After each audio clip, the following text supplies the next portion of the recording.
ब्रह्मण्यनान्ते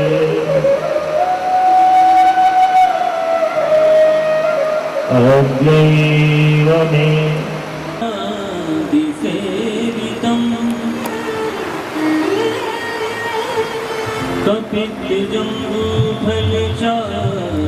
कपितजम्बूफलचारुभक्षिणम् उमासुतं शोकविनाशिकारकम् नमामि विघ्नेश्वरपादपङ्कजम् गाइए गणपति जगवंदने गाइए गणपति जगवंदने शंकर सुवन भवानी के नंदन शंकर सुवन भवानी के नंदन गाइए गणपति जगवंदने गाइए गणपति जगवंदने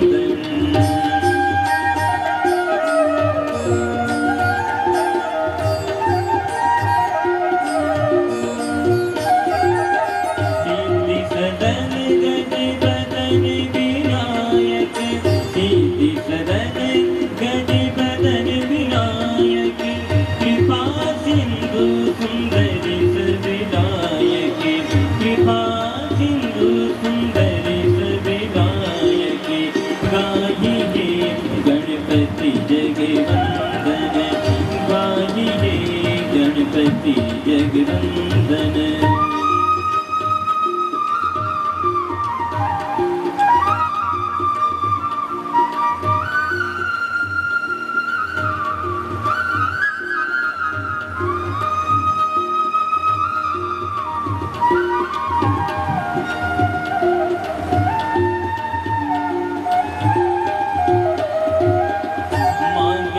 तुलसीदास कर जोरे मांगत तुलसीदास कर जोरे बसहु राम सिय मानस मोरे अगमदन सानि रामा अगमदन सानि रामा अगमदन सानि रामा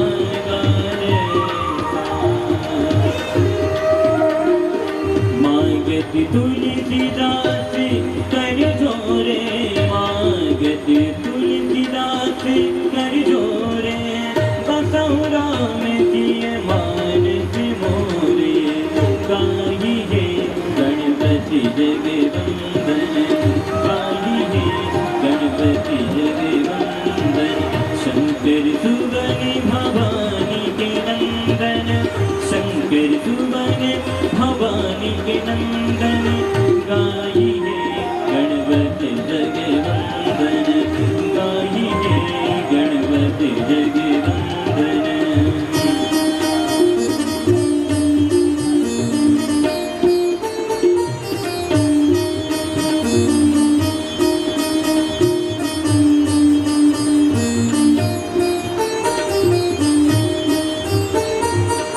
मोदक प्रिय मुझे मंगल दाता मोदक प्रिय मुझे मंगल दाता मोदक प्रिय मुझे मंगल दाता मोदक प्रिय मुझे मंगल दाता विद्यावार विभूति विधाता विद्यावार विभूति विधाता गाइए गणपति जगवंदन गाइए गणपति जगवंदन गाइए गणपति जगवंदन गाइए गणपति गणपति गणपति जगवंदन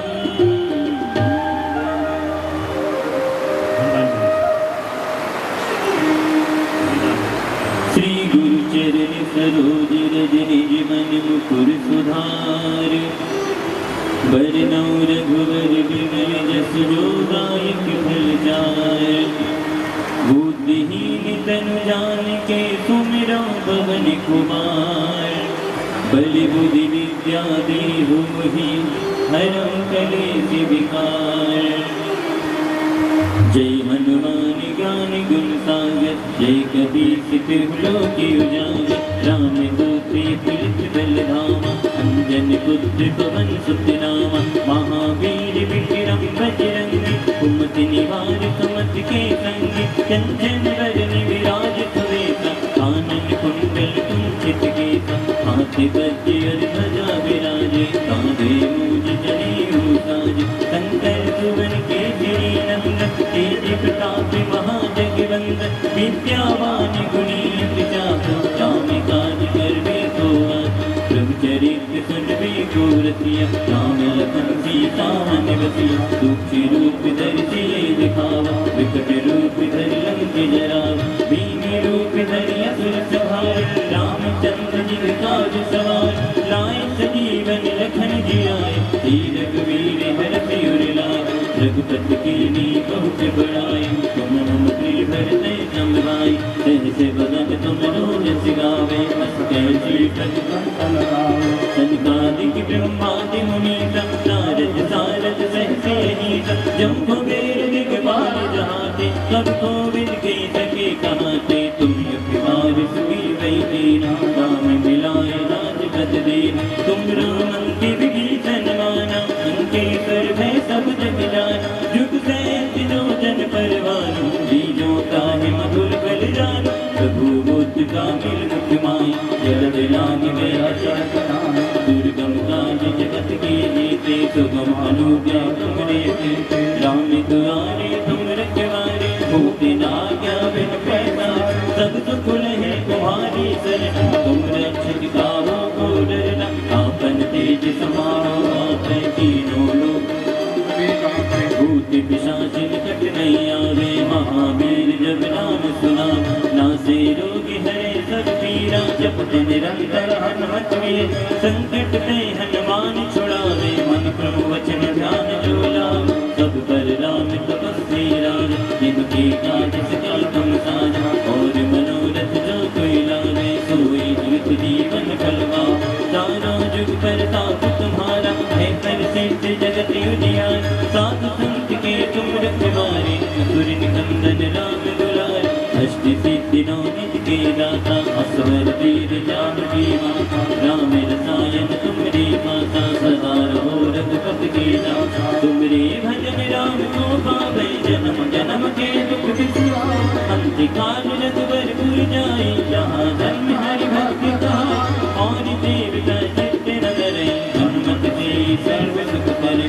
संकट कटे मिटे सब जीरा जो तुमरे हनुमत बल बीरा।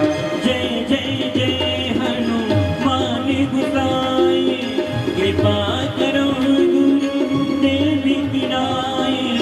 जो सत्य बार पाठ कर कोई छूटे बंदे महासुख होई।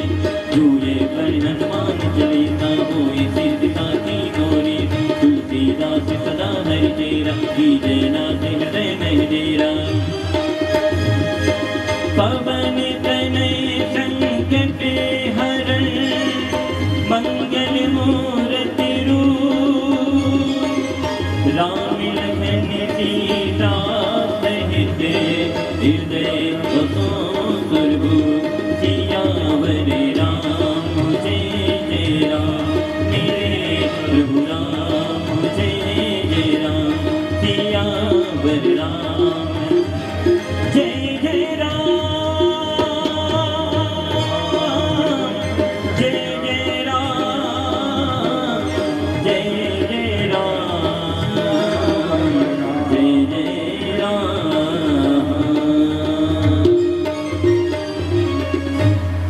श्री राधे श्री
कृष्णं नारायणं वन्दे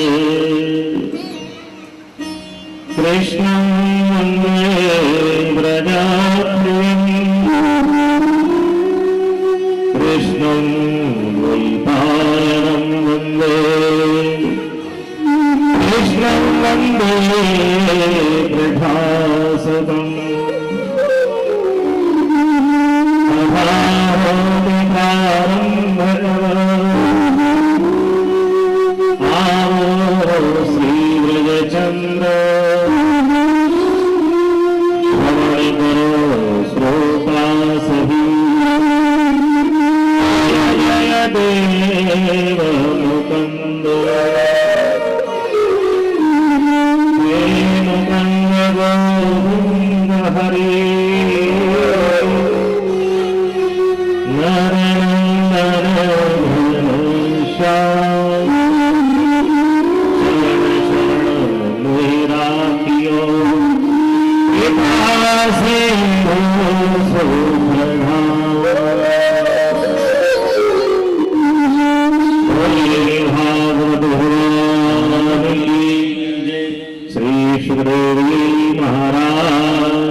संत भगवान की गंगे मैया की गौ माता की भारत माता की जय जय श्री राम श्याम।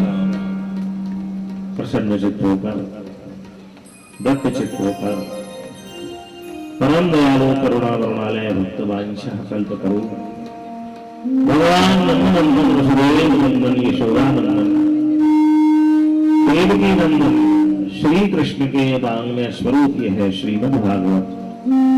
साक्षात भगवान का स्वरूप है। ऐसे परम मंगलमय भागवत जी का आश्रय लेकर हम और आप सब लोग यहाँ विराजमान हुए हैं। माता की बड़ी ही कृपा है कि अपनी गोद में बिठाकर उन्होंने भागवत जी के माध्यम से हम सबको सत्संग करने का सौभाग्य दिया है। ये हमारे आपके जीवन के बड़े ही दुर्लभ क्षण होते हैं। सामान्य रूप से व्यक्ति ऐसे आयोजन को नहीं कर सकता। पुष्प ले लेना, पुष्प ले लेना, पुष्प श्री राधे। अति हरि कृपा जाहि पर होई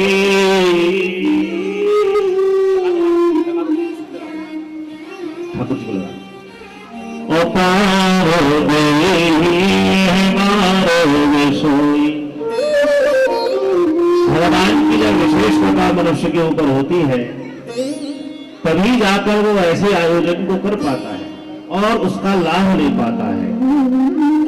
गोस्वामी जी कहते हैं बिनु सत्संग विवेक न होई,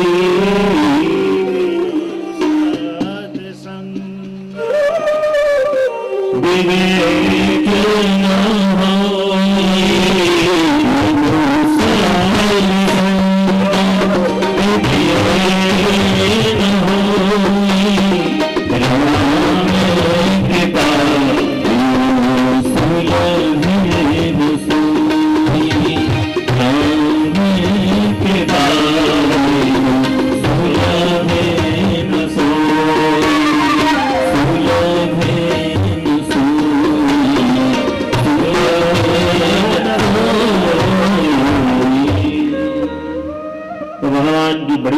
हमारे ऊपर जो हम और आप सब लोग कहने सुनने वाले सभी श्रीमद् भागवत जी के माध्यम से सत्संग का लाभ ले रहे हैं। कल के प्रसंग में हमने श्रीमद् भागवत जी के महात्म का श्रवण किया और ये जो महात्म की कथा है वो भागवत की कथा नहीं है। कल की जो कथा थी वो पद्म पुराण की कथा थी। यानी पद्म पुराण श्रीमद् भागवत जी को परिचय कराता है कि श्रीमद् भागवत की श्रवण का उद्देश्य क्या होता है। कल की कथा का फल हमने बताया था भाई क्या है। बोले पहले तो भक्ति और ज्ञान और वैराग्य हम सबके हृदय में आकर विराजमान हो जाए। श्रीमद् भागवत का श्रवण करके उसका अगर पूर्ण लाभ लेना है तो अपने हृदय पटल पर भक्ति का आसन होना चाहिए और वो भक्ति ज्ञान और वैराग्य से युक्त होनी चाहिए। उसमें ये नहीं कि वो परंपरागत बस भीड़ है इसलिए हम भी एक उस भीड़ के मेंबर बन गए, नहीं। हमको क्या लाभ हो रहा है, हमारे ईश्वर की ओर कितनी प्रगति हो रही है, ये हमको अपनी समीक्षा करनी चाहिए। इतना बड़ा आयोजन जो होता है इसके हेतु क्या है? केवल मनोरंजन नहीं है, भीड़ इकट्ठी होना नहीं है। इससे हमें क्या लाभ हो रहा है, कितना परिवर्तन हमारे जीवन में है, कितना हम अपने इष्ट के प्रति सन्निकट हो रहे हैं, कितना भजन हमारे जीवन में बढ़ रहा है। हम 5 माला करते हैं तो 7 हो गई कि नहीं हुई, 11 करनी शुरू कर दी या नहीं की। तो ये भक्ति और ज्ञान और वैराग्य हमारे हृदय पर जब तक नहीं बैठेंगे तब तक आगे की जो कथा है उसका पूर्ण लाभ मनुष्य को नहीं मिलता है। नहीं तो कथा सुनी हमने और पल्ला कथा हो गई, राधे राधे। तो महात्मा का महत्व बहुत होता है ना। गोस्वामी जी कहते हैं जाने विनु न हो ये प्रतीति और विनु प्रतीत हो नहीं प्रीति। कल हमने विस्तार से सुना कि देवर्षि नारद जी ने जो कथा कराई तो उसमें भक्ति और ज्ञान और वैराग्य आए और नारद जी ने सबके हृदय में उनको विराजमान कर दिया। और फिर जिसका शरीर छूट गया और उसके बाद वो प्रेत बन गया, उसके निमित्त भी भागवत का पारायण किया गया, तो भैया उसका भी कल्याण हो गया। बोलिए भागवत भगवान की जय। अब हम लोग भागवत में प्रवेश करें। 12 स्कंध है भागवत जी के अंदर, 335 अध्याय हैं। पहले स्कंद के प्रथम 3 श्लोकों में भगवान वेद व्यास ने मंगलाचरण किया है। जैसे अभी हमने अपने बोलने से पहले 3 श्लोकों में मंगलाचरण किया था, आप लोग देख रहे थे स्तुति के कार्ड को। पहले श्लोक में भगवान श्री कृष्ण को नमन किया था, वंशी विभूषित करार दिया था। दूसरे में भगवान श्री कृष्ण से कहा गया कि आपकी स्मृति हमेशा हमको बनी रहे। तीसरे में संत महात्माओं को नमन किया है, 3 श्लोक अभी बोले गए जो आपने देखे। तो ऐसे ही भगवान वेद व्यास जी श्रीमद् भागवत को शुरू करते समय 3 श्लोकों में स्तुति कर रहे हैं और उन तीनों श्लोकों में हमारे जीवन का वो लक्ष्य बता रहे हैं क्या है। पहला स्कंद निकालना है ना, पहला स्कंद, ठीक है। थोड़ा सा और आगे चलेंगे। जन्माद्यस्य यतोऽन्वयादितरतश्चार्थेष्वभिज्ञस्वराट्। पहले स्कंद का पहला अध्याय और उसका पहला श्लोक, ये शायद महात्म चल रहा होगा अभी, है ना। पहले 6 अध्याय निकाल दो महात्म के, थोड़ा देखो बताओ।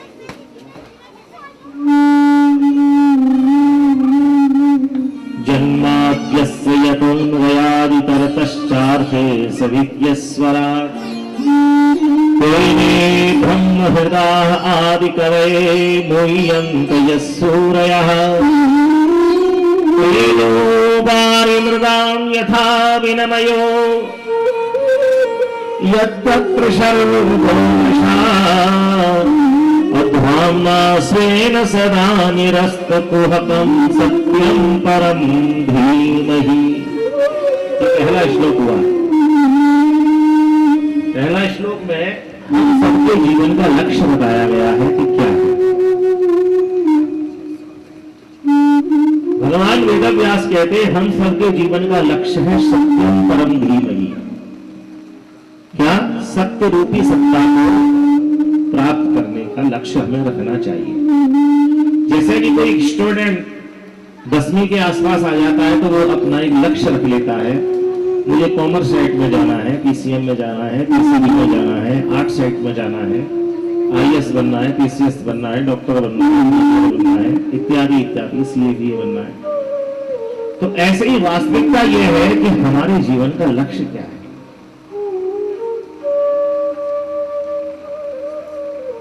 भीड़ में सत्संग करना और उसको चले और वहां से पल्ला झाड़ कथा हो गई, उससे जीवन में लाभ नहीं होगा। जीवन का लक्ष्य क्या है?